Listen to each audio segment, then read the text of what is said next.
Bismillahirrahmanirrahim. Yang terhormat para alim ulama dan segenap penyelenggara lomba pidato virtual memperingati Hari Santri Nasional, Dewan Juri yang berbahagia dan para peserta yang saya cinta. Assalamualaikum warahmatullahi taala wabarakatuh. Alhamdulillahi rabbil alamin. Allahumma salli ala nuril anwar وسر الأسرار وترياك الأغيار مفتاح باب اليسار سيدنا محمد المختار وآله الأطهار وأصحاب الأخيار عدد نعم الله وإفضاله أما بعد.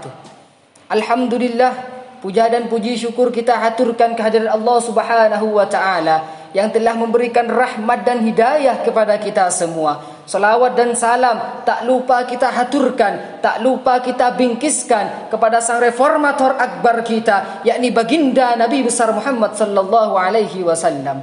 Rasulullah adalah sang revolusioner dunia, gunung yang terjal beliau daki, lereng yang tercampainya Islam kepada kita umat yang disebut di dalam doa di setiap waktu. Hadirin rahimakumullah, pemuda harapan bangsa dan pemudi harapan negeri. Dahulu ada seorang ulama yang alim allamah, da'i fi sabilillah, wali min awliyaillah. Beliau adalah Muhammad Khalil bin Abdul Latif Basyaiban Bangkalan. Syekhona Khalil Bangkalan dilahirkan pada tanggal 27 Januari 1850 Masehi. Syekhona Khalil merupakan salah satu ulama yang banyak mendapatkan sanad-sanad keilmuan. Syekhona Khalil Bangkalan mondok di pondok ini, pindah lagi ke pondok-pondok pesantren lainnya. Salah satu pondok pesantren yang ditapakinya yakni adalah Pondok Pesantren Langitan, Pondok Pesantren Cangaan, Pondok Pesantren Kebon Candi, yang mana di situ Syekhona Khalil Bangkalan belajar kepada Kiai Nur Hasan yang pada saat itu menetap di Pondok Pesantren Sidogiri. 7 kilometer jaraknya Syekhona Khalil tempuh dengan cara berjalan kaki sebagai tirakat zikir kepada Sang Ilahi. Tidak kurang dari 41 kali surat Yasin beliau bacakan agar tercapai segala hajat dan tujuan.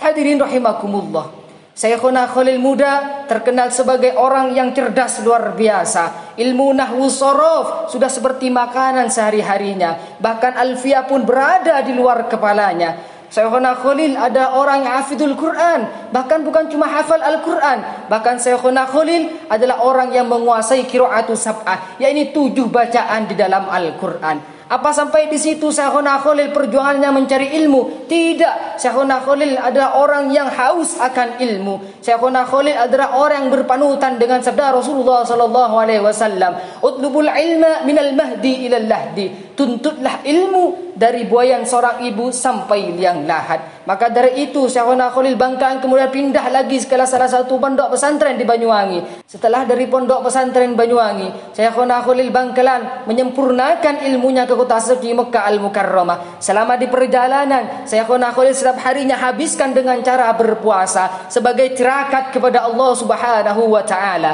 Sesampainya di kota Mekah, Syekhona Khalil banyak belajar kepada ulama-ulama di sana. Salah satunya ialah Syekh Nawawi Al-Bantani, dan masih banyak lagi ulama-ulama yang beliau ambil keilmuannya. Selama di kota Mekah, Syekhona Khalil setiap harinya makan dengan kulit semangka. Bukan beliau tidak mau makan makanan yang lainnya, bukan beliau tidak mampu untuk beli makan makanan yang lainnya, akan tetapi Syekhona Khalil sadar, duliltu taliban fauziztu matluban. Semakin sengsara ketika mencari ilmu, maka akan semakin mulia ketika dicari ilmunya. Maka ketika Syekhona Khalil pulang ke Indonesia, Syekhona Khalil terkenal sebagai orang yang alim, arif dan bijaksana. Akhirnya Syekhona Khalil mendirikan pondok pesantren di daerah Cengkaibuan, Bangkalan, Madura. Syekhona Khalil bukan hanya ulama yang banyak menguasai bidang-bidang ilmu Islami, akan tetapi Syekhona Khalil adalah ulama yang sangat cinta akan NKRI. Setelah penjajahan datang ke dalam negeri, Syekhona Khalil melawan dengan cara sembunyi-sembunyi, mengisi kanuragan para santri dengan ilmu bela diri.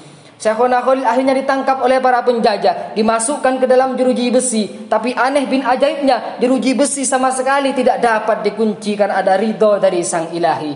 Akhirnya Syekhona Khalil Bangkalan dilepaskan kembali ke pondok pesantrennya.